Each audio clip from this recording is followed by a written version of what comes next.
Anarquismo y psicoterapia, por el psicólogo Salvador Carrillo. Si quieres conocer más sobre mi pensamiento, sobre las cosas que trabajo, te invito a que me sigas en mis redes sociales y en mi web terapiacarrillo.com. La psicoterapia es netamente anarquista. El anarquismo es no reconocer autoridad ni dogma. Y justamente la psicoterapia busca que la persona sea dueña de sí misma, que deje de vivir a través de dogmas insanos, que sea dueño de su pensamiento y que aprenda a escuchar sus emociones. En consecuencia, cosas como que la psicoterapia busca el endoctrinamiento en cierta línea de pensamiento no es verdadera psicoterapia. La psicoterapia no enseña a las personas qué pensar, sino a cómo pensar, a poder analizar sus propias creencias en razón de encontrar un rumbo saludable para su vida. De allí que la búsqueda del desarrollo de la personalidad implique la posibilidad de cuestionar los dogmas con los que nos criaron. Esto es más notorio todavía cuando se hace un trabajo de introspección emocional. Cuando la persona comienza a escucharse emocionalmente, es lo más probable que comience a desafiar ciertas normas de su entorno y maneras de pensar que le resultan contraproducentes. Es notorio para todo terapeuta de años de experiencia que a mayor la perturbación el pensamiento es más rígido.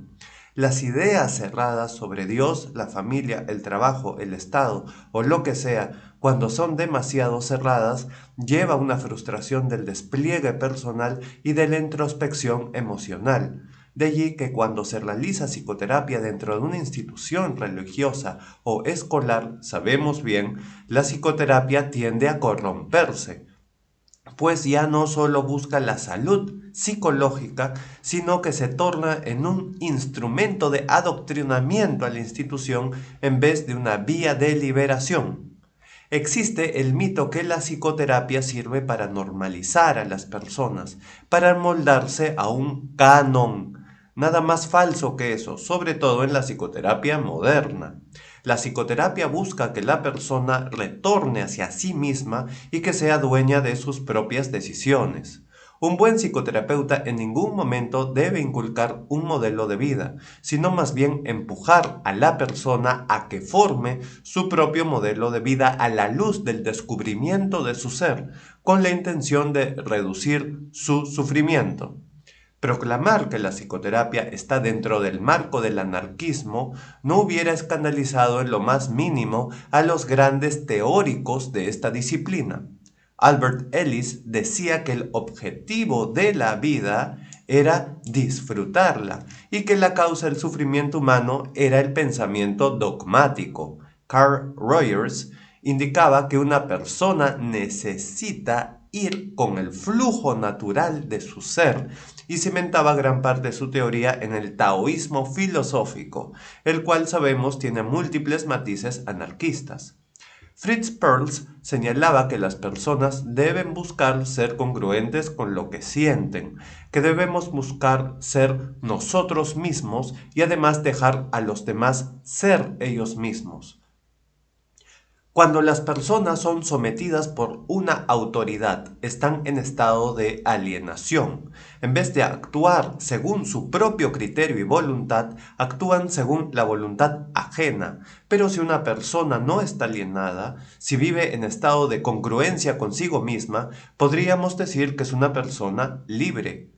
Pero ¿nos es fácil ser congruentes? La congruencia es algo muy complejo. Antes de hacer grandes revoluciones sociales, debes buscar en tu interior. Las verdades son relativas. El aborto es bueno o malo. Una corrida taurina es mala o buena. Las discusiones pueden extenderse hasta lo infinito. Incluso, como confirmarán los matemáticos, a cierto nivel las operaciones matemáticas son relativas. Por ejemplo, en aritmética común 2 más 11 es 13, pero en un reloj 2 más 11 no es 13, es 1. Frente a las situaciones de nuestras vidas, más que verdades absolutas, tenemos posturas. Lo realmente objetivo es lo que sentimos. Nuestra emoción es una sensación física, la podemos identificar, medir, señalar.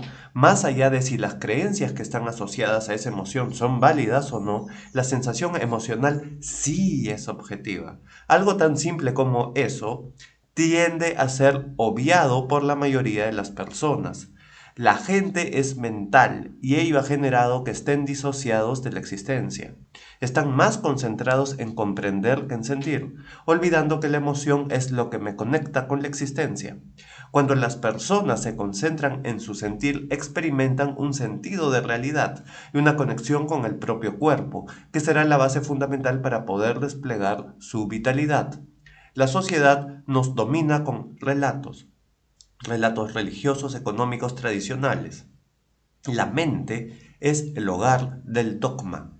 Cuando conectamos con nuestra emoción, el dogma comienza a quebrarse.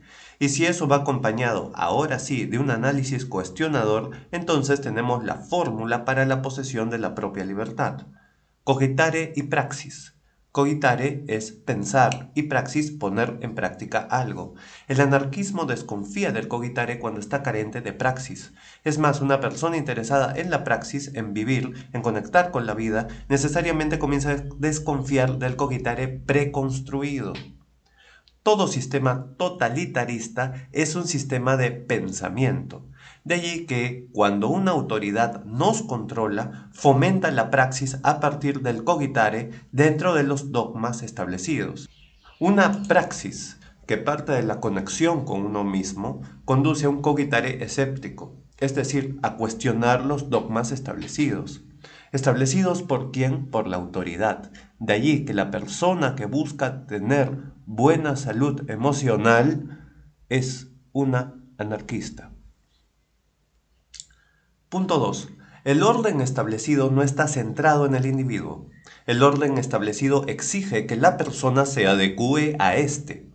El problema es que nunca el orden establecido ofrece condiciones para que la persona esté sana mentalmente.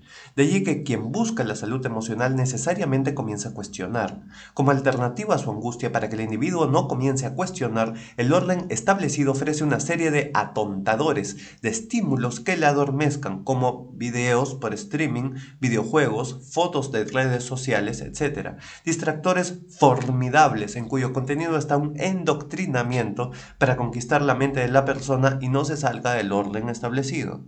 La familia, que en sí misma puede ser algo positivo, en muchos casos cumple la función de ser el principal medio de endoctrinamiento al dogma del establishment. Muchas familias, más que una fuente de afecto, son lugares en donde a los hijos se les exige productividad económica y estatus social. Estatus social evidentemente dentro de la línea del establishment.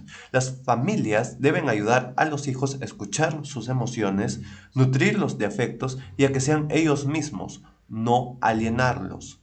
El trabajo en las grandes empresas, sabemos bien, buscan lavar el cerebro de sus trabajadores para que éstos se sientan bendecidos por ser explotados. La gran empresa le dice al trabajador que esta es su verdadera familia, que si éste se siente estresado o incómodo es su culpa y está constituida de tal manera en que la queja es inaceptable. Esta pasividad de los trabajadores de las grandes empresas viene siendo inculcada desde el jardín de infantes. Dentro de un sistema, los sistemas educativos no tienen solo la función de educar, sino de inculcar dentro del sistema al cual pertenece. Es rara una institución educativa que forme libres pensadores. La religión, aunque no podemos dejar de reconocer las acciones sociales que hacen como ayuda a drogadictos, la religión, aunque no podemos dejar de reconocer las acciones que hacen como ayuda a drogadictos o alimentar a los pobres, por otra parte inculca creencias de fe como base para impartir una doctrina en que hace a la persona dependiente de las autoridades religiosas y además inculcar una línea moralista rígida que tiende a ser contraria a la salud mental. Cada quien es libre de creer lo que quiera y en la forma que quiera, pero quien escoja ser creyente debe ser consciente que las instituciones religiosas no están hechas solo para el beneficio del pueblo. Es más, las grandes instituciones religiosas tienden a estar muy ligadas al Estado. En el Perú, desde la fundación de este país, la Iglesia ha caminado al lado del gobierno. Y con la emergencia de las iglesias evangélicas, cada vez más poderosas, vemos a presidentes cerca de los obispos como de los pastores. De manera individual, las personas tienen derecho a creer lo que quieran, pero deben cuidar que su creencia no termine siendo el medio por el cual sean absorbidos por el rebaño servil, perdiendo así su libertad más fundamental. Punto 3. Libertad y salud mental van de la mano. No podemos ser libres de nuestra mortalidad, los otros o las frustraciones comunes de la vida diaria, pero sí podemos tener libertad interior, es decir, ser congruentes con nosotros mismos. Esa congruencia no es solo cogitare pensamiento, sino también de praxis, experimentar nuestras emociones y acciones. La experiencia directa de nuestras emociones implica una metodología, una técnica, que el psicoterapeuta enseña a sus clientes para que éstos puedan aplicarlas por sí mismos. A diferencia del psicoanálisis, la psicoterapia moderna no busca una relación de dependencia entre terapeuta y paciente. Por el contrario, el psicoterapeuta quiere que su cliente aprenda cada vez mejor a autogestionarse y pueda graduarse de la psicoterapia. La relación entre psicoterapeuta y cliente no es la de una gran autoridad y un devoto, como lo es en el caso de un gurú de la India. El psicoterapeuta moderno, cuando tiene una buena formación profesional, trabaja en conjunto con su cliente. La salud mental no es la norma social. La norma social no es sana, nunca es sana, porque está pensada para que el sistema se perpetúe, no para la salud psicológica de las personas. La psicoterapia es un vehículo que contribuye a que las personas se encuentren a sí mismas y puedan vivir acorde a su verdadera voluntad. De allí que la psicoterapia resulte una actividad amenazante para quienes son defensores y propulsores del establishment. Existe un gran grupo de personas que cuando se les habla de rebelión mental y libertad se sienten directamente amenazadas. Para muchos, la psicoterapia debe ser, así como por ejemplo suele serlo el coaching, un vehículo de adaptación al establishment y no lo contrario. Pero a la vez ese grupo de personas se quejan cuando la psicoterapia no les ayuda. Y es que no podemos disociar libertad de salud mental. ¿Y qué es la libertad sino ser dueños de nosotros mismos? Y no podemos ser dueños de nosotros mismos sin cierto matiz antisistema. Punto 4. El sistema necesita de personas que no cuestionen el orden de las cosas.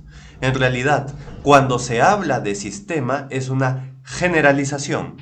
No hay el gran sistema, sino un conjunto de sistemas que luchan entre sí y que esa lucha a su vez les resulta constitutiva. Por ejemplo, la violencia explotadora que ejercen las grandes empresas sobre sus empleados aparentemente está en contraposición con la espiritualidad de la religión. Pero sabemos que la religión es a la vez una gran empresa que promete la gloria del paraíso a cambio de que se sufra en este mundo.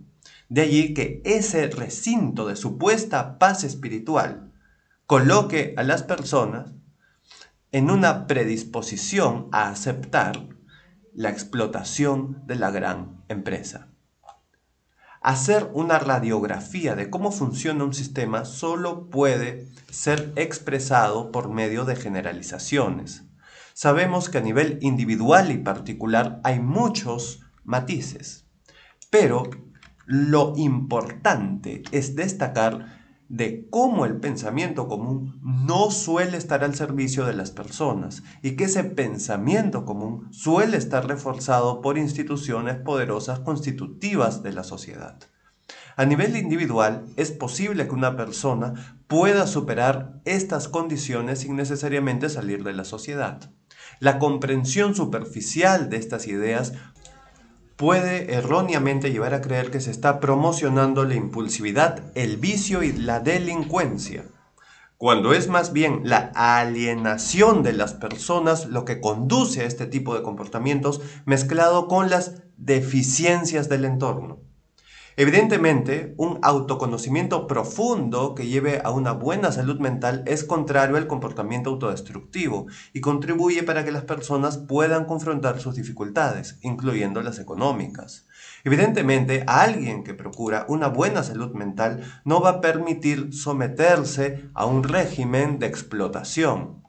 Pero no todo trabajo es explotación, ni todo trabajo depende de una gran empresa. Es más, es verdad que a nivel general las grandes empresas son explotadoras, pero a nivel particular siempre hay excepciones. No estoy recomendando no trabajar, pero sí trabajar de manera sana. Además, sabemos que peor que la explotación de un jefe externo es la autoexplotación, cada vez más promocionada por muchos coach y jefes de recursos humanos, que más que humanos a veces deberían llamarse recursos inhumanos. La autoexplotación como vía del sentido de la vida es un antivalor fundamental dentro del capitalismo neoliberal contemporáneo. Punto 5.